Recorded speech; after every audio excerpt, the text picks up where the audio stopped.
میں مبلغ بنوں سنتوں کا، خوب چرچا کروں سنتوں کا، ہو کرم بہر خاک مدینہ۔ الحمدللہ رب العالمین، والصلاة والسلام علی سید المرسلین، اما بعد فاعوذ باللہ من الشیطان الرجیم، بسم اللہ الرحمن الرحیم۔ الصلاة والسلام علیک یا رسول اللہ وعلی آلک واصحابک یا حبیب اللہ۔ الصلاة والسلام علیک یا نبی اللہ وعلی آلک واصحابک یا نور اللہ۔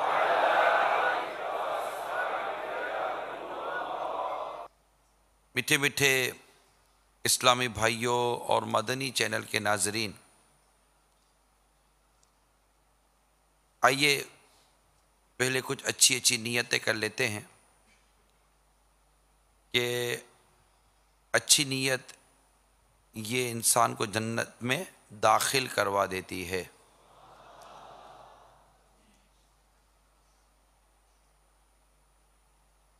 اول تاخیر اجتماع میں شریک رہیں گے، موبائل فون کا استعمال اول تاخیر نہیں کریں گے، حسب موقع عز و جل صلی اللہ تعالیٰ علیہ وسلم رضی اللہ تعالیٰ عنہ رحمت اللہ تعالیٰ علیہ کہیں گے۔ جہاں تک ہو سکا درس و بیان کی تعظیم کی نیت سے دو زانوں بیٹھنے کی بھی نیت کر لیجئے۔ میں بھی نیت کرتا ہوں علیہ کلمۃ الحق، یعنی اللہ تعالیٰ کا کلمہ بلند کروں گا، نیکی کی دعوت دوں گا، برائی سے منع کروں گا۔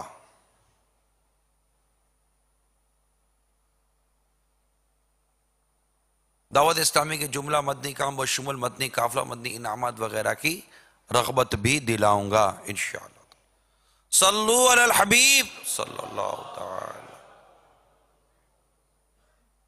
حضرت سیدنا ابو بکر شبلی بغدادی علیہ رحمت اللہ الہادی فرماتے ہیں، میں نے اپنے مرحوم پڑوسی کو خواب میں دے کر پوچھا، ما فعل اللہ بکا، یعنی اللہ تعالیٰ نے آپ کے ساتھ کیا معاملہ فرمایا؟ وہ بولا، میں سخت ہولناکیوں سے دوچار ہوا، منکر نکیر کے سوالات کے جوابات بھی مجھ سے نہیں بن پڑ رہے تھے۔ میں نے دل میں خیال کیا کہ شاید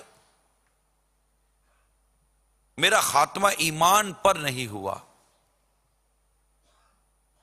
اتنے میں آواز آئی، دنیا میں زبان کے غیر ضروری استعمال کی وجہ سے تجھے یہ سزا دی جا رہی ہے۔ اب عذاب کے فرشتے میری طرف بڑھے، اتنے میں ایک صاحب جو حسن و جمال کے پیکر اور معطر تھے، وہ میرے اور عذاب کے درمیان حائل ہو گئے، اور انہوں نے مجھے منکر نکیر کے سوالات کے جوابات یاد دلا دیے، اور میں نے اسی طرح جوابات دے دیے۔ الحمدللہ عز و جل عذاب مجھ سے دور ہوا۔ میں نے ان بزرگ سے عرض کی، اللہ تعالیٰ آپ پر رحم فرمائے، آپ کون ہیں؟ فرمایا، تیرے کثرت کے ساتھ درود شریف پڑھنے کی برکت سے میں پیدا ہوا ہوں، اور مجھے ہر مصیبت کے وقت تیری امداد پر مامور کیا گیا ہے۔ صلو علی الحبیب صلی اللہ توبوا الی اللہ استغفر، صلو علی الحبیب صلی اللہ تعالی علیہ۔ میٹھے میٹھے اور پیارے پیارے اسلامی بھائیوں اور مدنی چینل کے ناظرین، امیر علیہ سنت کی کتاب غیبت کی تباہ کاریاں کے صفحہ نمبر پیج نمبر 116 116 پر یہ واقعہ نقل کیا گیا ہے، جس میں ہمیں درود شریف پڑھنے کی زبردست برکت بھی نصیب ہوئی کہ درود پاک پڑھنے کی برکت سے کس قدر کرم ہوا۔ اور دیکھنے کی بات یہ ہے کہ کثرت درود شریف کی برکت سے مدد کرنے کے لیے جب قبر میں فرشتہ آ سکتا ہے تو تمام فرشتوں کے بھی آقا، عربی آقا مکی مدنی مصطفیٰ صلی اللہ تعالی علیہ وسلم کرم کیوں نہیں فرما سکتے؟ میں قبر اندھیری میں گھبراؤں گا جب تنہا، امداد میری کرنے آ جانا میرے آقا، روشن میری تربت کو للہ ذرا کرنا، جب وقت نزا آئے دیدار عطا کرنا۔ صلو علی الحبیب صلی اللہ تعالی علی محمد۔ تو میرے میٹھے میٹھے اور پیارے پیارے اسلامی بھائیوں اور مدنی چینل کے ناظرین، ہمیں دیگر عبادتوں کے ساتھ ساتھ درود شریف کی کثرت بھی کرنی چاہیے۔ بعض اسلامی بھائی درود شریف پڑھنے میں بڑی سستی کرتے ہیں، حتیٰ کہ ایک حدیث پاک سناتا ہوں کہ میرے آقا صلی اللہ تعالی علیہ وسلم نے فرمایا، جس کے پاس میرا ذکر ہوا اور اس نے درود شریف نہ پڑھا اس نے جفا کی۔ اور ایک اور حدیث ہے، جس کے پاس میرا ذکر ہوا اور اس نے مجھ پر درود پاک نہ پڑھا تحقیق وہ بدبخت ہو گیا۔ تو درود شریف یہ بڑی پیاری، بڑی انمول، بڑی قیمتی عبادت بھی ہے، بڑا پیارا وظیفہ بھی ہے۔ اس سے سرکار صلی اللہ تعالی علیہ وآلہ وسلم کی خصوصی شفقت اور کرم اپنے امتی کو اس سے عطا ہوتا ہے۔ جیسا کہ ایک بزرگ کے بارے میں لکھا ہے کہ انہوں نے یہ تہیہ کر لیا کہ جب تک کہ میں اتنے درود شریف نہیں پڑھوں گا میں سوؤں گا نہیں۔ اب وہ درود شریف اتنے پڑھتے تھے پھر سوتے تھے، تعداد ایک مقرر کر لی، اتنے پڑھتے تھے پھر سوتے تھے۔ اچھا، پڑھنے کا جو مقام تھا وہ بالا خانہ، جس کو ہم ٹاپ فلور کہتے ہیں، اوپری منزل کہتے ہیں ہم اس کو، وہاں جا کے درود شریف پڑھا کرتے تھے۔ فرماتے ایک روز میری زوجہ، میری بچوں کی امی وہیں سو گئی۔ خیر میں بھی درود شریف پڑھتا رہا وہاں بیٹھ کر، پڑھتے پڑھتے مجھے بھی نیند آ گئی، میری بھی آنکھ لگ گئی۔ جو ہی آنکھ لگی میری قسمت کی آنکھ کھل گئی اور میری تقدیر انگرائے لے کر جاگ اٹھی۔ کیا دیکھتا ہوں کہ جس پیارے پیارے آقا صلی اللہ تعالی علیہ وسلم پر درود پاک پڑھتا ہوں وہ خود میرے بالا خانے میں جلوہ فرما ہے۔ آپ کے نور سے میرا وہ کمرہ نور نور ہو گیا۔ میرے آقا صلی اللہ تعالی علیہ وسلم نے کچھ یوں ارشاد فرمایا کہ جس منہ سے تم مجھ پر درود پاک پڑھتے ہو میں اس کو بوسہ دینا چاہتا ہوں۔ ادب سے میں نے بھی اپنا رخسار آگے کر دیا۔ سرکار صلی اللہ تعالی علیہ وسلم نے جب مجھے بوسہ دیا تو آپ سے ایسی مہک، ایسی خوشبو آئی کہ دنیا کی ساری خوشبوئیں اس کے آگے ہیچ ہیں، اور ایسی خوشبو میں کی کہ وہ خوشبو سے میری زوجہ جو سوئی ہوئی تھی وہ اٹھ گئی، حالانکہ وہ خواب تھا۔ میری جو زوجہ تھی وہ خوشبو سے اٹھ گئی اور پورا کمرہ خوشبو سے مہک اٹھا، حتیٰ کہ 8 دن تک میرے اس بالا خانے سے آقا صلی اللہ تعالی علیہ وسلم کی خوشبو آتی رہی۔ صلو علی الحبیب صلی اللہ تعالی علیہ۔ تو میرے میٹھے میٹھے اور پیارے پیارے اسلامی بھائیوں اور مدنی چینل کے ناظرین، درود پاک یہ حدیث پاک میں آتا ہے کہ مجھ پر کثرت سے درود پاک پڑھو بے شک تمہارا مجھ پر درود پاک پڑھنا تمہارے گناہوں کے لیے مغفرت ہے۔ ایک اور حدیث پاک سنیے، جس نے کتاب میں مجھ پر درود پاک لکھا، جب تک میرا نام اس کتاب میں لکھا رہے گا فرشتے اس کے لیے استغفار کرتے رہیں گے۔ حالانکہ یہ کتنی، دوبارہ اس حدیث کو سنیے کہ جس نے کتاب میں مجھ پر درود پاک لکھا، جب تک میرا نام اس کتاب میں لکھا رہے گا فرشتے اس کے لیے استغفار کرتے رہیں گے۔ اب اتنی پیاری فضیلت ہے تو کیسا عجیب اسلامی بھائی ہے، یا کتنی مطلب ایک طرح سے محرومی ہے کہ سرکار صلی اللہ تعالیٰ علیہ وآلہ وسلم کا ذکر پاک کرے، آپ کا نام پاک لکھے، اور ساتھ اگر درود شریف لکھ دے گا تو کیا چلا جائے گا؟ صلی اللہ علیہ وسلم لکھتا ہوا آگے چلا جائے، صلی اللہ علیہ وسلم لکھتا ہوا آگے چلا جائے۔ بعض لوگ وقت بچانے کے لیے درود پاک نہیں لکھتے۔ اگر وہ کتاب جو آپ لکھ رہے ہیں، جو بھی چیز آپ لکھ رہے ہیں، اگر آپ کی نیت اس سے ثواب لینے کی ہے کہ میں جو لکھ رہا ہوں مجھے ثواب ملے گا، تو درود پاک لکھنے سے کیا ثواب نہیں ملے گا؟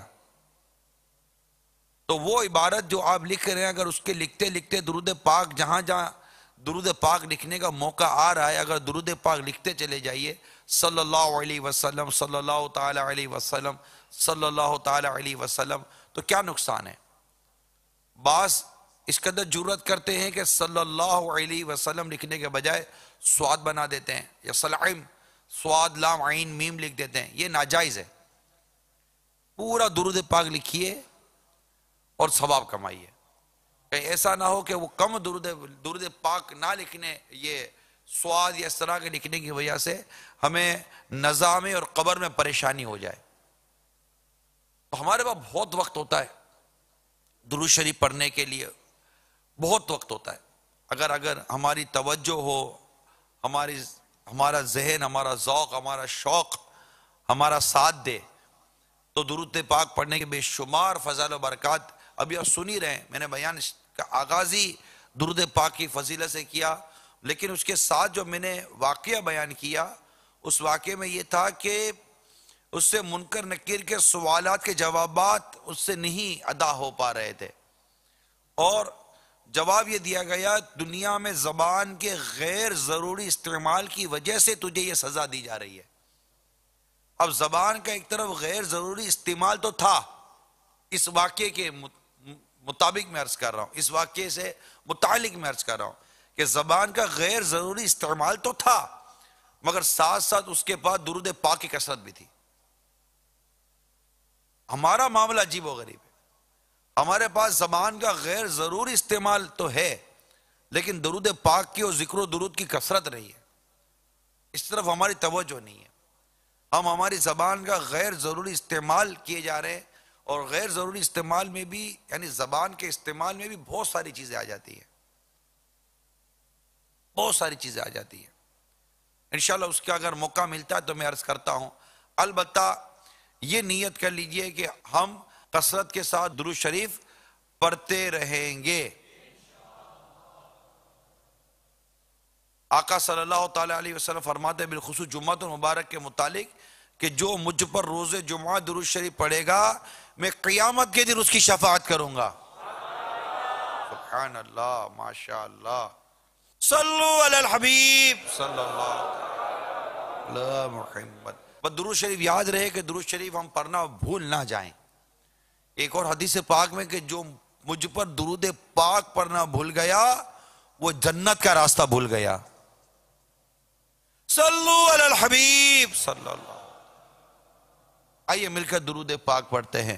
صلی اللہ علیہ وسلم، صلی اللہ علیہ وسلم، صلی اللہ علیہ وسلم، صلی اللہ علیہ وسلم، صلی اللہ علیہ وسلم، وسلم صلی اللہ علیہ وسلم سچی بات سکھاتے یہ ہے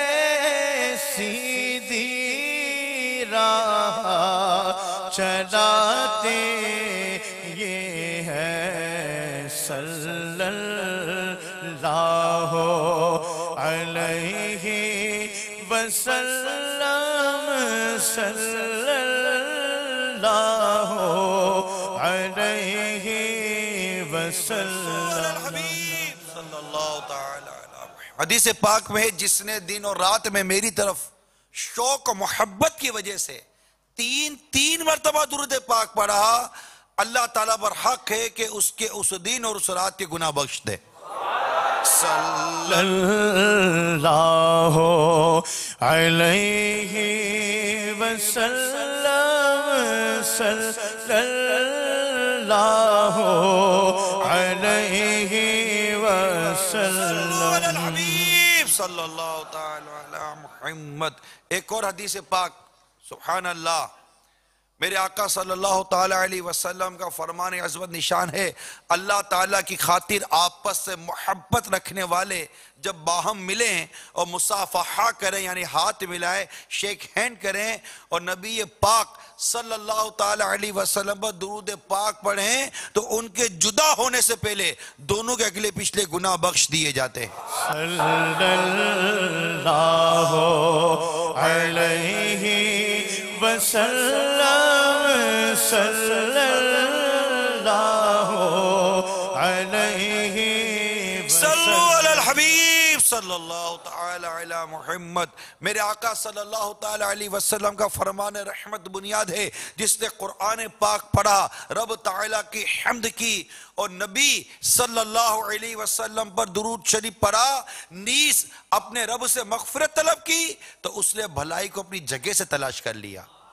صلو علی الحبیب صلی اللہ علیہ وسلم صلی اللہ علیہ وسلم.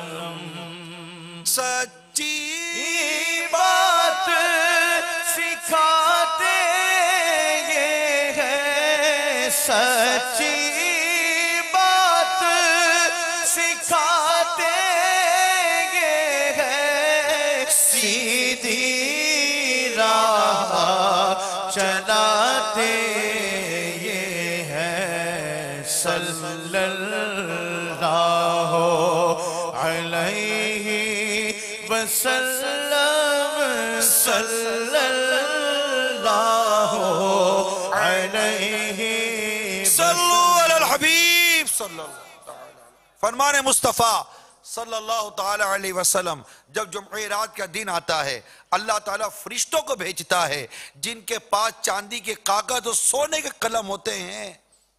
وہ لکھتے ہیں کون یوم جمعرات اور شب جمعہ مجھ پر کثرت سے درود پاک پڑھتا ہے.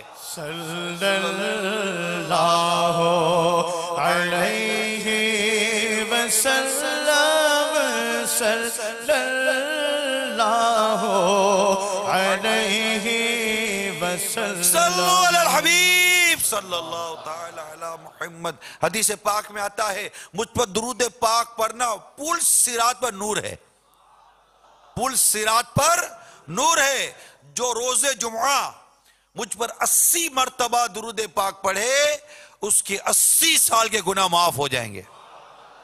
صلی اللہ علیہ وسلم صلی اللہ علیہ صلو وسلم. علی الحبیب صلی اللہ تعالی علی محمد. اے عاشقان میلاد، اور درود پاک کا فیضان لوٹتے ہیں کہ میرے آقا صلی اللہ تعالی علیہ وسلم فرماتے ہیں جو مجھ پر ایک بار درود شریف پڑھتا ہے اللہ تعالیٰ اس کے لیے ایک قرات اجر لکھتا ہے، اور قرات احد پہاڑ جتنا ہے. صلی اللہ علیہ وسلم صلی اللہ علیہ وسلم صلو علی الحبیب صلی اللہ تعالی علی محمد.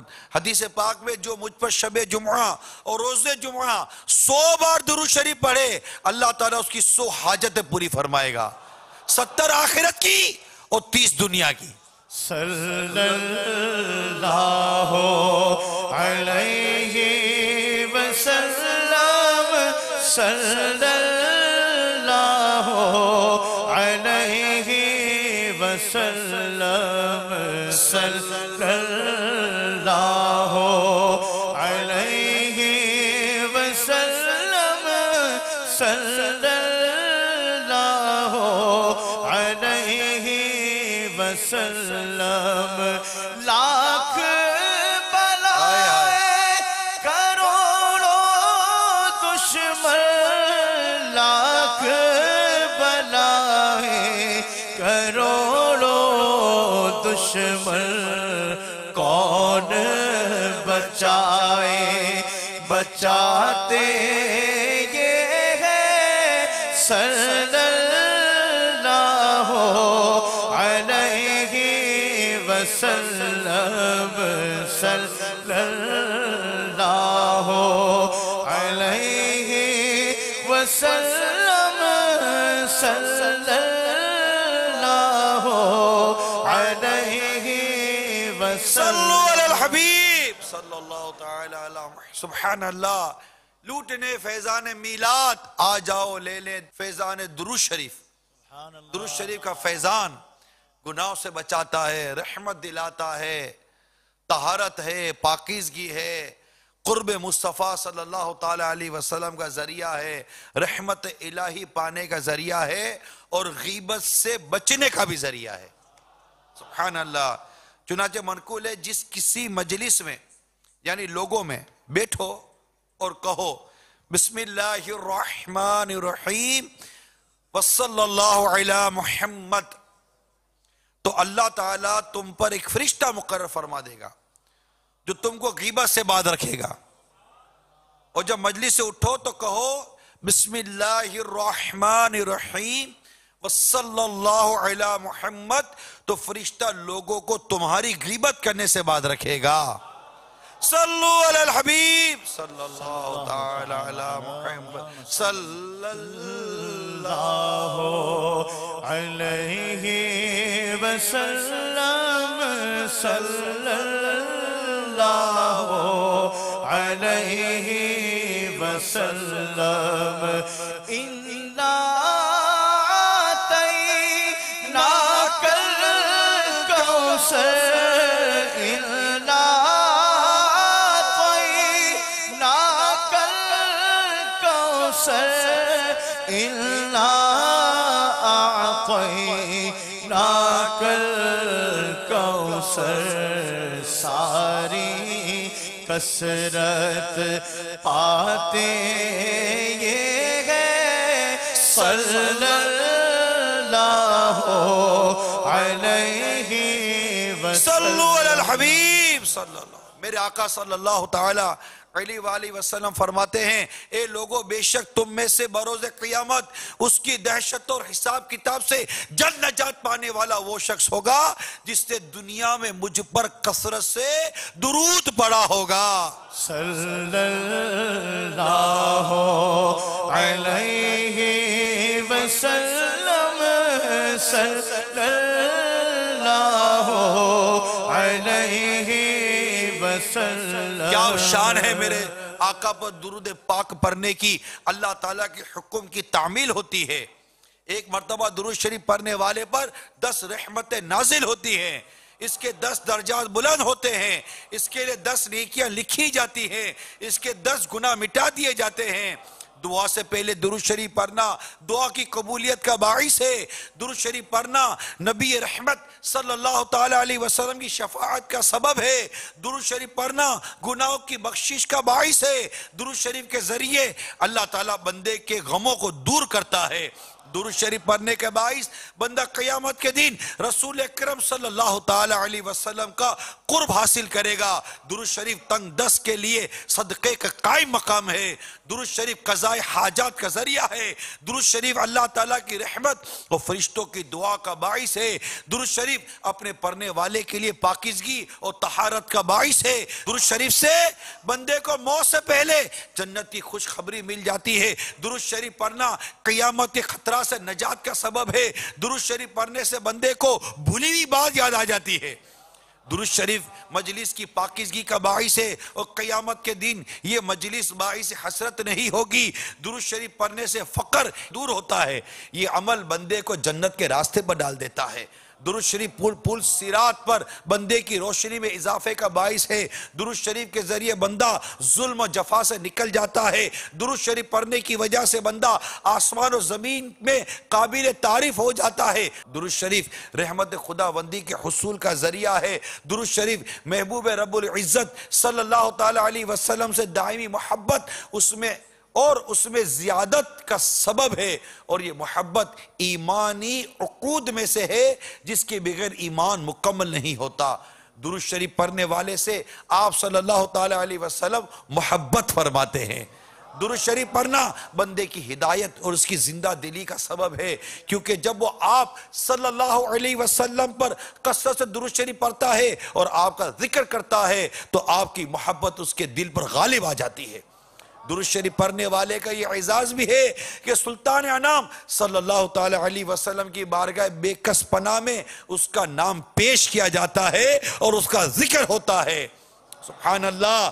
درود شریف پل صراط پر ثابت قدمی اور سلامتی کا باعث ہے۔ صلو علی الحبیب صلی اللہ علیہ وسلم، صلی اللہ علیہ وسلم۔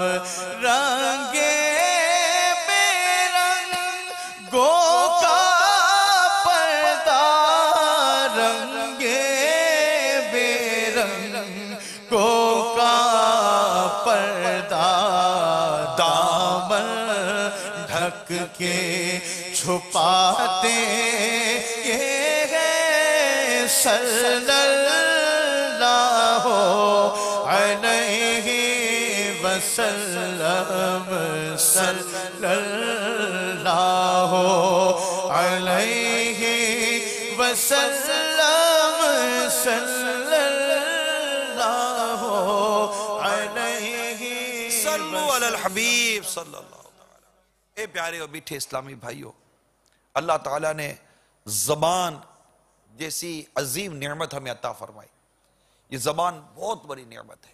ہم بولنے کی طاقت رکھتے ہیں، بولنے کی قدرت رکھتے ہیں، مگر کس قدر بدقسمت ہے وہ شخص جو اپنی اس زبان کو ذکر و درود سے تر رکھنے کے بجائے غیبت، چگلی، گالم گلوچ، گانے باجے اور گناہ بری معاملات اپنی زبان کو خرچ کرتا ہے۔ کتنی بدقسمتی ہے۔ اللہ نے کیسی نعمت، گونگے کو پوچھو زبان کی قدر، جب وہ بول نہیں سکتا، اللہ نے جب بولنے کی طاقت دی ہے تو ایک کاش کہ اس زبان کی حفاظت ہمیں نصیب ہو جائے۔ حدیث پاک میں ہے من سماتا نجات، جو چپ رہا اس سے نجات پائی۔ حدیث پاک جو اللہ تعالیٰ اور قیامت پر، جو اللہ اور قیامت پر ایمان رکھتا ہے، اسے چاہیے کہ بھلائی کی بات کرے یا خاموش رہے۔ ایک کاش خاموشی نصیب ہو جائے۔ یہ خاموشی حکمت اور احتیاط ہے، اور خاموشی اختیار کرنے والے لوگ تھوڑے ہیں۔ یہ بھی روایتوں میں یہ موجود ہے۔ تو زبان کی حفاظت ایک کاش ہمیں نصیب ہو جائے۔ حضرت عبداللہ بن سفیان رضی اللہ تعالی عنہما اپنے والد سے روایت کرتے ہیں، میں نے عرض کی یا رسول اللہ صلی اللہ تعالی علیہ وسلم، مجھے اسلام سے متعلق کوئی ایسی بات بتائیں کہ میں آپ کے بعد کسی اور سے نہ پوچھوں۔ آپ نے فرمایا کہو میں ایمان لایا، پھر اس پر قائم رہو۔ فرماتے میں نے عرض کیا میں کس چیز سے ڈروں؟ تو میرے آقا صلی اللہ تعالی علیہ وسلم نے اپنے دستے مبارک سے اپنی زبان کی طرف اشارہ فرمایا، اس سے ڈرو۔ بک بک کی یہ عادت نہ سر حشر پھنسا دے، اللہ زبان کا ہو عطا قفل مدینہ،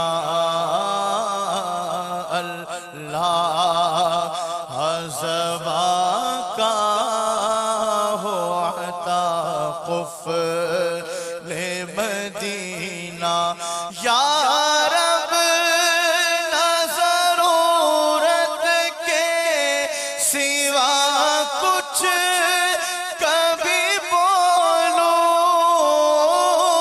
یا رب نہ ضرورت کے سوا کچھ کبھی بولو، اللہ زبان کا ہو عطا قفل مدینہ، اللہ زبان کا ہو عطا قفل مدینہ۔ دوزخ کی کہاں تاب ہے کمزور بدن میں، دوزخ کی کہاں تاب ہے کمزور بدن میں، ہر عضو کا عطار لگا قفل مدینہ، ہر عضو کا عطار لگا قفل مدینہ۔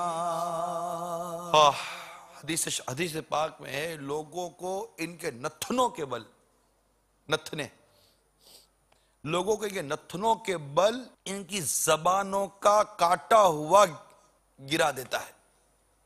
تو وہ شخص جو زبان کے شر سے نجات پاتا ہے، وہ جو اسے شریعت کی لگام کے ذریعے قابو کرتا ہے اور اسے اس بات کے لیے استعمال کرتا ہے جو اسے دنیا اور آخرت میں نفع دے،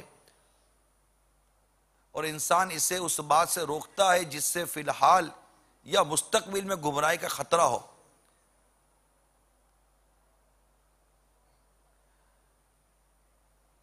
جس علم کے ذریعے اس بات کا پتہ چلے کہ زبان کو کھلا چھوڑنا اچھا ہے اور برا، بہت دقیق علم ہے، یعنی کہ اس کے لیے بڑی یہ بڑا دقیق مشکل کیلے یا بڑا اس کو غور کرنے کی ضرورت ہے کہ اس کی معلومات ہونی چاہیے۔ فرماتے امام غزالی کہ اور جس شخص کو اس بات کا علم ہو جائے اس کے لیے اس پر عمل کرنا بڑا مشکل ہوتا ہے۔ انسان کی اعضاء میں سب سے زیادہ نافرمان زبان ہے، کیونکہ اسے حرکت دینے اور بولنے میں کچھ بھی تکلیف نہیں ہوتی۔ تو یہ دوبارہ میں عرض کرتا ہوں کہ زبان کے شر سے نجات، وہی شخص زبان کے شر سے نجات پاتا ہے، وہی شخص امام غزالی فرماتے ہیں جو اسے شریعت کی لگام کے ذریعے قابو کرتا ہے اور اسے اس بات کے لیے استعمال کرتا ہے جو اسے دنیا اور آخرت میں نفع دے، اور انسان اسے اس بات سے روکتا ہے جس سے فی الحال یا مستقبل میں، پریزنٹ یا فیوچر میں گمراہی کا خطرہ ہو، اس سے اس زبان کو روکتا ہے۔ جس علم کے ذریعے اس بات کا پتہ چلے کہ زبان کو کھلا چھوڑنا اچھا ہے یا برا، کہ یہاں مجھے بولنا چاہیے یہ اچھا ہے یا برا ہے، یہ علم بہت دقیق ہے، یعنی اس کی معلومات کافی، اس پر غور و خوض کرنا پڑے گا، غور و تفکر کرنا پڑے گا، کنسنٹریشن بہت چاہیے اس کے لیے، علم چاہیے، توجہ چاہیے، کوشش کرنی پڑے گی، باریک علم ہے۔ اور جس شخص کو اس بات کا علم ہو جائے اس کے لیے اس پر عمل کرنا بڑا مشکل ہوتا ہے۔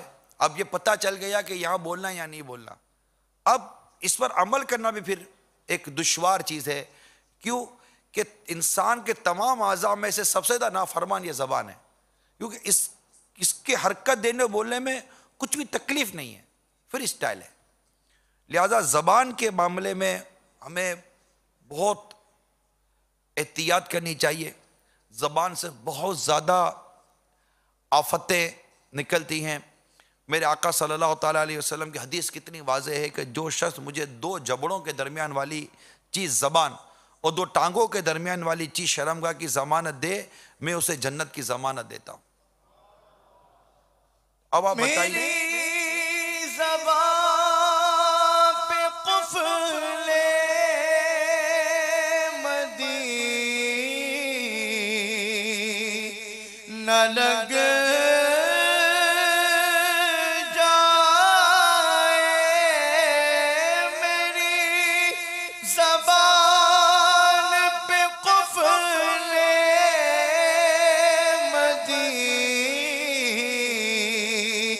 مدینہ لگ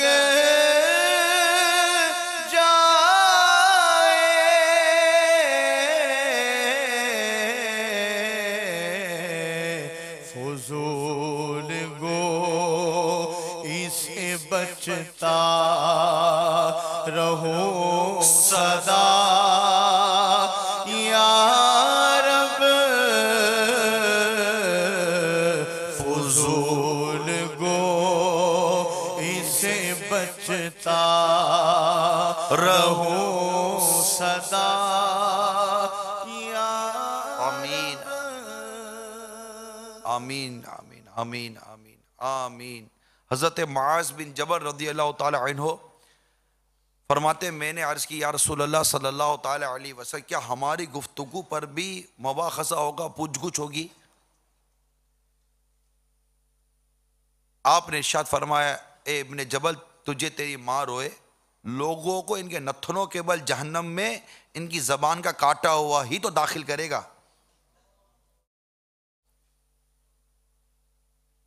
اسی طرح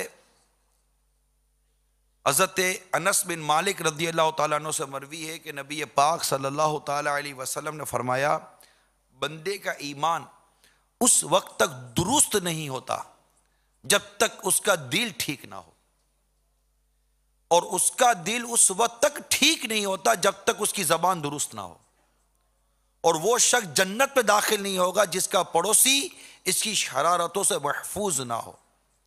ایک اور حدیث پاک میں جس شخص کو پسند ہو کہ وہ سلامت رہے اسے خاموشی اختیار کرنی چاہیے۔ تو یہ زبان کی بہت ساری آفتیں ہیں، اس میں بہت آزمائشیں ہیں، اور خاموشی میں وقار بھی ہے، خاموشی میں عافیت بھی ہے، خاموشی میں حکمت بھی ہے۔ حدیث پاک میں ہے جب تم کسی مومن کو خاموش و با وقار دیکھو تو اس کے قریب ہو جاؤ، اس سے حکمت دی جاتی ہے۔ تو خاموشی، وقار، یہ اللہ کرے کہ ہمیں نصیب ہو جائے اور ہم زبان کی بے احتیاطیوں سے بچ جائیں۔ آئے ہے حضرت حسن بصری رحمۃ اللہ تعالیٰ علیہ فرماتے ہمارے سامنے ذکر کیا گیا کہ اللہ تعالیٰ اس بندے پر رحم فرمائے جو گفتگو کرتا ہے تو نفع حاصل کرتا ہے، پروفیٹیبل ڈسکشن۔ جب وہ گفتگو کرتا ہے تو نفع حاصل کرتا ہے، یا خاموش رہ کر سلامتی حاصل کرتا ہے۔ ارے کتنی خوبصورت بات ہے، یعنی اگر بولے تو نفع ہو اور چپ رہے تو سلامتی میں رہے، دونوں صورتوں میں فائدہ ہی فائدہ ہو۔ حضرت عیسیٰ روح اللہ علیہ نبینا وعلیہ الصلوۃ والسلام کی خدمت میں عرض کی گئی ہمیں ایسا عمل بتائیے جس کے ذریعے ہم جنت میں داخل ہو جائیں۔ آپ نے ارشاد فرمایا کبھی بھی گفتگو نہ کرو کبھی بھی گفتگو نہ کرو. انہوں نے عرض کیا ہمیں اس کی طاقت نہیں کہ یہ نہیں ہو سکتا کہ ہم کبھی بھی گفتگو نہ کریں. فرمایا صرف بھلائی کی بات کرو, صرف بھلائی کی بات کرو. اور حضرت سلیمان بن داؤد علی نبینا علیہ الصلوۃ والسلام نے فرمایا اگر گفتگو چاندی سے ہے تو خاموشی سونے سے ہے. یعنی اگر گفتگو ڈسکشن اگر سلور ہے تو خاموشی سائلنٹ گولڈ ہے, سونا ہے. واہ کتنی خوبصورت بات ہے. یہ اس سے پتہ چلتا ہے ہمارے آقا صلی اللہ تعالی علیہ وسلم کی حدیث اور زبان کے متعلق قرآن پاک کی آیات ملتی ہیں, بولنے کے حوالے سے حدیثیں ملتی ہیں, انبیاء کرام کے ارشادات ملتے ہیں, اولیاء کرام کے ارشادات ملتے ہیں, صحابہ کرام کے ارشادات ملتے ہیں, یہ سارے ارشادات ملتے ہیں. تو یہ سارے ارشادات ہمیں اس بات کی طرف بھرپور توجہ دلاتے ہیں کہ زبان وہ شے ہے جس کے متعلق غور کیا جائے. ہمارے یہاں زبان غور کرنے والی کوئی شے نہیں ہے بدقسمتی سے, کہ یہ بولنا, ڈسکشن, ٹاکنگ, یہ ایسا لگتا ہے اس کی کوئی جیسے ہمارے نارمل سی چیز ہے ہم کر رہے ہیں. نہیں, اس کے متعلق بہت بیان کیا گیا, اس کے متعلق بہت احتیاط کی گئی ہے. اور انہی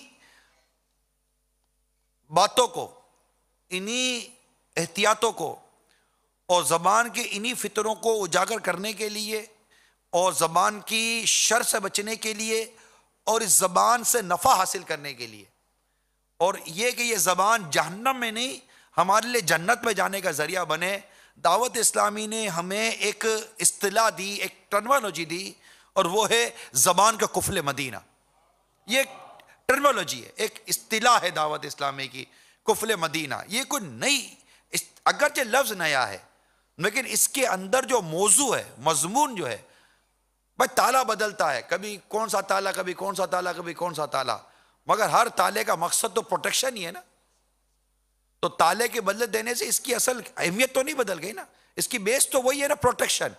تو دعوت اسلامی نے ایک نام دیا ہے قفل مدینہ. کیا نام دیا ہے؟ قفل مدینہ, یعنی مدینے کا تالا. کہ زبان کو قفل مدینہ لگا دو کہ اس زبان سے خیر نکلے, فضول و شر نہ نکلے. کہ امام غزالی رحمت اللہ تعالی علیہ نے اس کے متعلق بہت کچھ لکھا.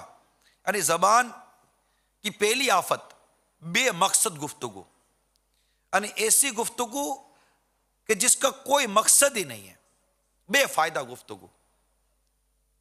کہ یہاں حدیث پاک نقل کی کہ انسان کے حسن اسلام میں سے کہ بے مقصد باتوں کو چھوڑتا بھی ہے, کہ بے مقصد باتوں کو چھوڑ دینا یہ انسان کے حسن اسلام سے ہے.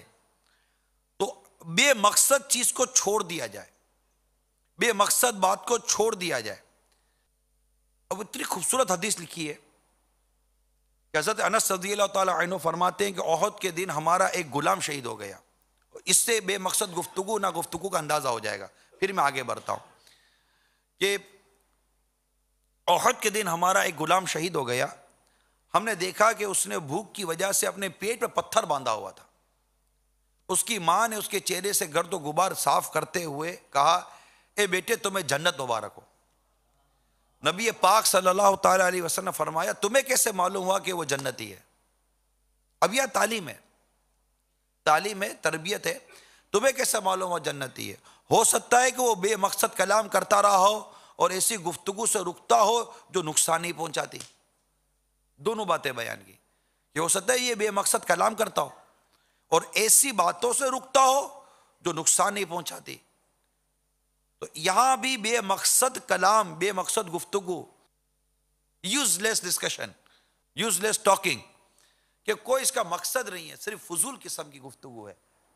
تو اس گفتگو کو بھی امام غزالی علیہ رحمت اللہ الوالی نے زبان کی آفتوں میں لیا ہے کہ کام کی بات کرنی چاہیے ورنہ خاموشی اختیار کرنی چاہیے. اس کے بعد دوسری آفت لی ہے فضول کلام. ایک تو بے مقصد گفتگو تھی, یوز لیس ڈسکشن, اور اب لیا ہے فضول کلام یعنی بے فائدہ کلام میں مشغول ہونے کو بھی شامل کیا ہے یہ، اور یہ مذموم ہے، بری عادتیں ہیں کہ اس میں کوئی فائدہ نہیں ہوتا۔ حدیث پاک میں اس شخص کے لیے خوشخبری ہے جو زبان کی زائد گفتگو کو روک لے، زائد گفتگو کو روک لے اور مال میں زائد کو خرچ کرے، مال میں سے زائد کو خرچ کر دے، کہ اس کے لیے خوشخبری ہے۔ تو امام غزالی فرماتے ہیں دیکھو لوگوں نے کس طرح کا معاملہ بدل دیا، وہ زائد مال کو روکتے ہیں اور زبان کے زائد کو کھلا چھوڑتے ہیں، الٹا ہو گیا۔ حدیث میں کیا بیان کیا گیا کہ اس شخص کے لیے خوشخبری ہے زبان کے زائد جو ایکسٹرا کلام ہے، ایکسٹرا ورڈنگ ہے، اس کو روک لے، کم کلام میں بات پوری کر لے، فضول کلام سے خود کو بچائے کہ جن لفظوں کا کوئی فائدہ نہیں ہے، بچائے خود کو۔ تو اس شخص کے لیے خوشخبری جو زبان کی زائد گفتگو کو روک لے اور مال میں سے زائد کو خرچ کرے، اور یہاں الٹا معاملہ ہو گیا۔ امام غزالی علیہ رحمۃ الوالی نے اس طرف ہماری توجہ دلائی ہے۔ حضرت عبداللہ بن مسعود رضی اللہ تعالیٰ عنہ فرماتے ہیں میں تمہیں فضول کلام سے ڈراتا ہوں، انسان کے لیے اتنی بات ہی کافی ہے کہ اس کی حاجت کے مطابق ہو۔ تو فضول کلامی کو بھی امام غزالی رحمۃ اللہ تعالیٰ علیہ نے زبان کی آفتوں میں لیا۔ اب تیسری چیز کو لیا باطل میں مصروفیت، یعنی وہ ڈسکشن جو باطل ہے، غلط بالکل، جس کو باطل کو کیسے سمجھاؤں میں آپ کو۔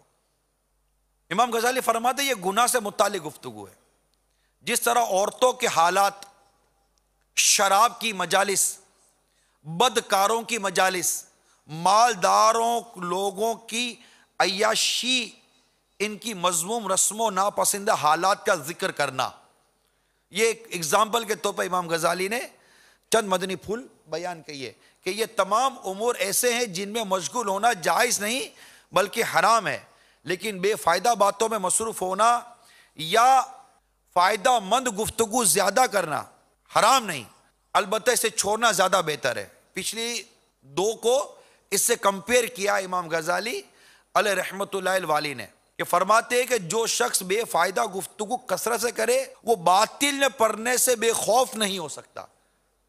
اب جب فضول گفتگو زیادہ ہو جائے گی، بے فائدہ گفتگو زیادہ ہوگی نا، اب ڈر ہے کہ یہ باطل گفتگو میں پڑ جائے گا۔ تو باطل گفتگو سے، گناہوں بھری گفتگو میں پڑنے سے بچنا ہے تو اپنے آپ کو فضول کلام سے، زائد کلام سے بچانا پڑے گا۔ اس کے لیے زبان کو قفل مدینہ لگانا پڑے گا، قفل مدینہ، قفل مدینہ، قفل مدینہ۔ حدیث پاک میں قیامت کے دن ان لوگوں کے گناہ بہت بڑے ہوں گے جو باطل امور میں پڑتے ہیں۔ اللہ تعالیٰ کہ اس ارشاد گرامی میں اس بات کی طرف اشارہ ہے، جہنمی کہیں گے اور ہم بے ہودگی پر پڑے ہوئے لوگوں کے ساتھ بے ہدا باتوں میں شریک ہوتے تھے۔ اب ایک اور آفت امام غزالی لکھتے زبان کی، وہ ہے دوسروں کی بات کاٹنا اور جھگڑا کرنا۔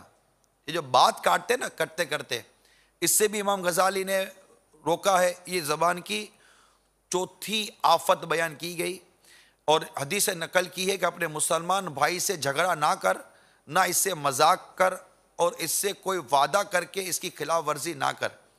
حدیث پاک میں جھگڑا چھوڑ دو، نہ تو اس کی حکمت سمجھی جاتی ہے، نہ اس کے فتنے سے حفاظت ہوتی ہے۔ تو جھگڑے سے بچنا ہے، دوسروں کی بات کاٹنے سے بچنا ہے۔ یعنی جھگڑا، یہ ایک تو جھگڑا ہوتا ہے ہاتھا پائی، یہاں جھگڑے سے مراد زبان کے ذریعے دوسروں کی باتوں میں اور نہیں اپنی بات منوانے کی کوشش کی جاتی ہے کہ نہیں ایسا نہیں ہے بھائی، ایسا نہیں ہے، خواہ نہ خواہ بلا کسی ضرورت، بلا حاجت شرعی کے کسی کی بات پر اپنی بات کو چڑھاتے چلے جانا، اس کو امام غزالی نے جھگڑا کیا ہے کہ دوسرے کی بات پر اعتراض کرنا، یعنی اس کے الفاظ یا معنی میں خلل ڈالنا یا اس کے ارادے میں خلل ڈالنا، اور اگر اس پر اعتراض نہ کیا جائے تو یہ جھگڑے اور بحث کا ترک ہے۔ تو جو بات سنو تو دیکھو، اگر وہ سچ ہے تو اس کی تصدیق کرو، اور اگر وہ باطل ہے یا جھوٹ ہے اور دین سے متعلق نہیں ہے تو اس سے خاموش رہو۔ دوسرے آدمی کے کلام پر تعان کرنا کبھی اس کے الفاظ میں ہوتا ہے. تو یوں امام غزالی رحمۃ اللہ تعالی علیہ نے اب اس کی وضاحت کی ہے. یہاں میں پوری ڈیٹیل میں نہیں جا رہا, آپ کے آگے زبان کی آفتیں جو امام غزالی نے بیان کی ہیں وہ میں آپ کے سامنے تھوڑی تھوڑی رکھتے ہوئے آگے بڑھتا چلا جا رہا ہوں, تاکہ پتہ چلے کہ زبان کی کیسی کیسی آفتیں ہیں اور اس سے بچنے کی کیسی کیسی ضرورت ہے.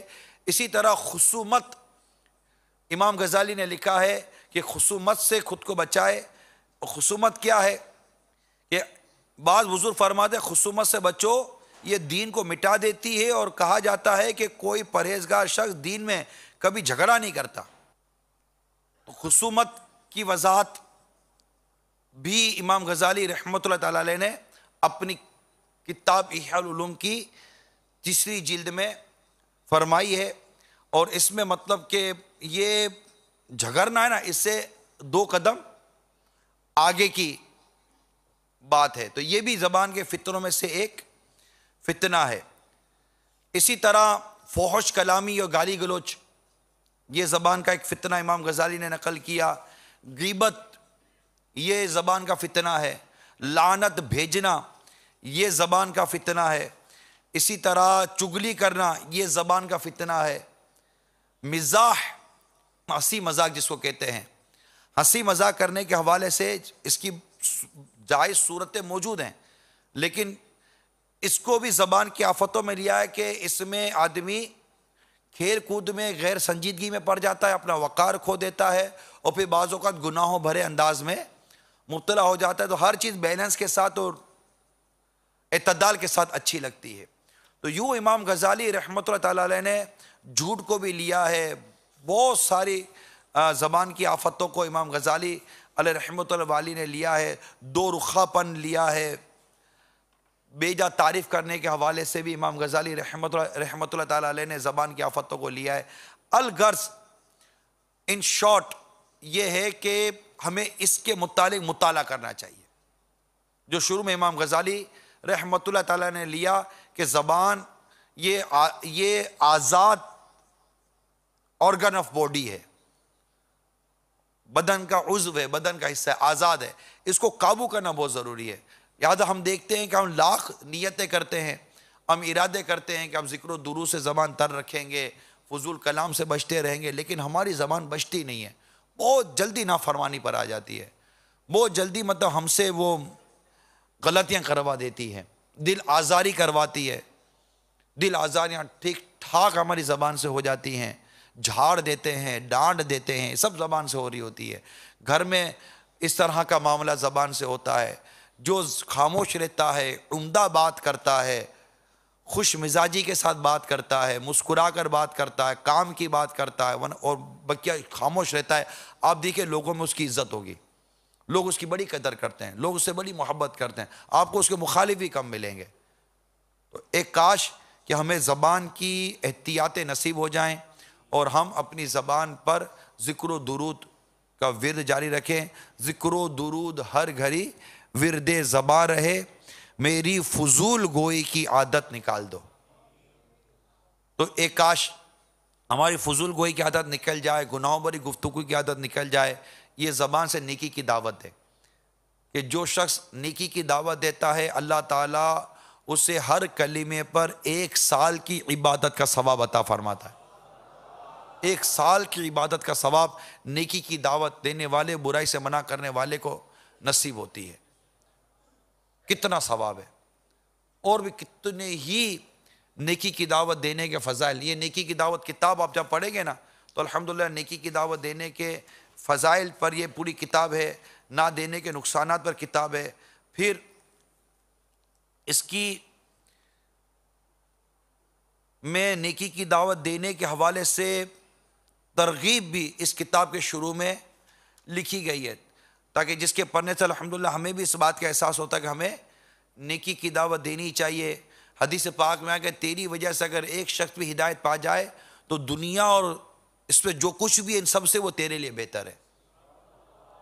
تو ہم اپنی زبان کو فضولیات میں خرچ کرنے کے بجائے ایک کاش نیکی کی دعوت میں اپنی زبان کا استعمال کریں, نیکی کی دعوت دیں, لوگوں کو برائی سے بچائیں, اور خوب نیکی کی دعوت کی